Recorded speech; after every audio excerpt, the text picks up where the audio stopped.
कर्मण्येवाधिकारस्ते मां फलेषु कदाचन मां कर्म फलहेतुर्भूर्मा ते संगोस्त्व कर्मणि।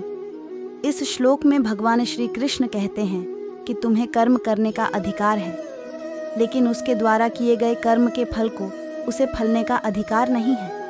अर्थात आपको कर्म में लगना चाहिए, लेकिन उसके फलों की चिंता में नहीं रहना चाहिए।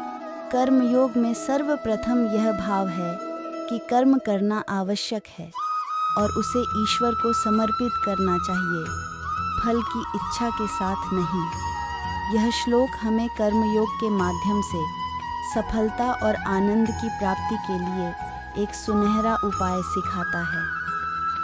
उद्रेदात्मनात्मानं नात्मानं वसादयेत्, आत्मैव ह्यात्मनो बंधुरात्मैव रिपुरात्मनः।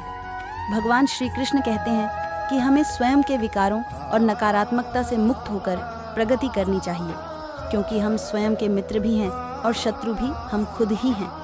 इस श्लोक में एक गहरा संदेश है कि हम खुद ही अपने सबसे बड़े मित्र और सबसे बड़े शत्रु भी हो सकते हैं। जब हम अपनी आत्मा को नहीं समझते और उससे अलग हो जाते हैं, तो हमारे अंदर के सकारात्मक गुण व्यक्त नहीं हो पाते और हमें खुद ही अपना दुश्मन बनना पड़ता है।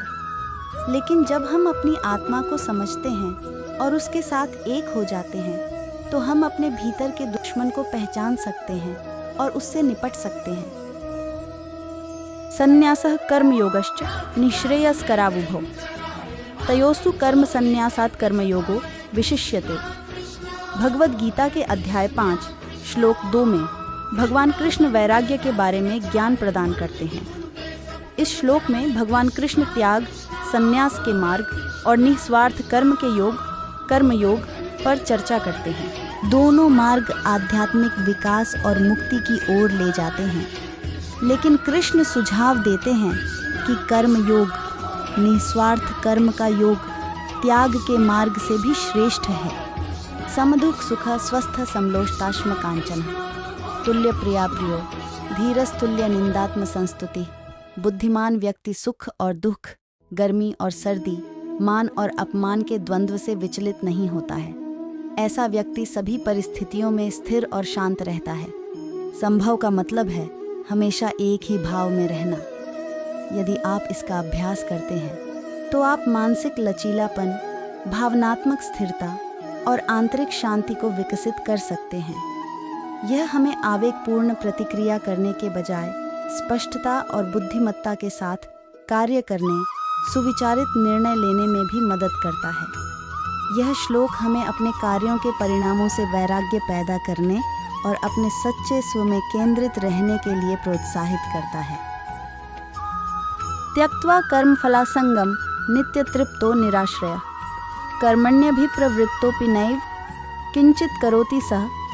कर्मों के फल के प्रति आसक्ति को त्याग कर सदैव संतुष्ट रहकर स्वामित्व की भावना रहित निस्वार्थ कर्म में लगा हुआ व्यक्ति सभी प्रकार के कार्यों में पूरी तरह से संलग्न होने पर भी कुछ भी नहीं करता है और वह कर्म बंधन से मुक्त रहता है। इस श्लोक में भगवान श्री कृष्ण निष्काम कर्म में लगे व्यक्ति, कर्म योगी के लक्षणों का वर्णन करते हैं।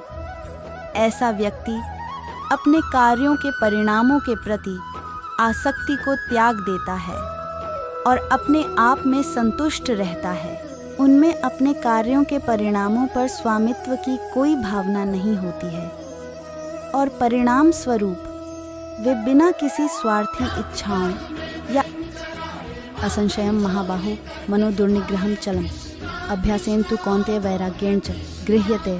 भगवद गीता के अध्याय 6 श्लोक 35 में भगवान कृष्ण मन को वश में करने के बारे में ज्ञान प्रदान करते हैं।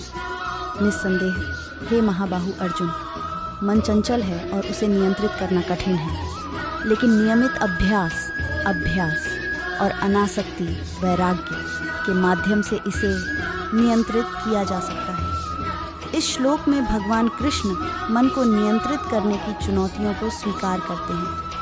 वह अर्जुन को महाबाहों या शक्तिशाली बाहु के रूप में संबोधित करते हैं, इस बात पर जोर देते हुए कि अर्जुन जैसे मजबूत व्यक्ति के लिए भी मन को नियंत्रित करना चुनौतीपूर्ण हो सकता है।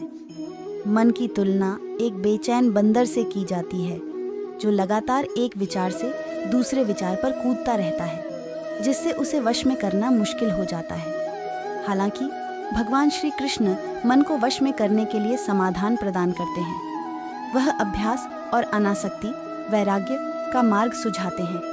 यहाँ पर अभ्यास का मतलब मेडिटेशन से है। नियमित अभ्यास से मन को अधिक एकाग्र और शांत होने के लिए प्रशिक्षित किया। श्रेयो हि ज्ञानाभ्यासात् ज्ञानाध्यानं विशिष्यते। ध्यानात् कर्मफल त्यागात् शांतिरण अंतरम ताम। बिना मर्म को जाने किए गए अभ्यास से ज्ञान श्रेष्ठ होता है। ज्ञान से बेहतर ध्यान होता है और ध्यान से श्रेष्ठ कर्मों के फलों का त्याग होता है, क्योंकि त्याग ही आपको परम शांति की ओर ले जाता है।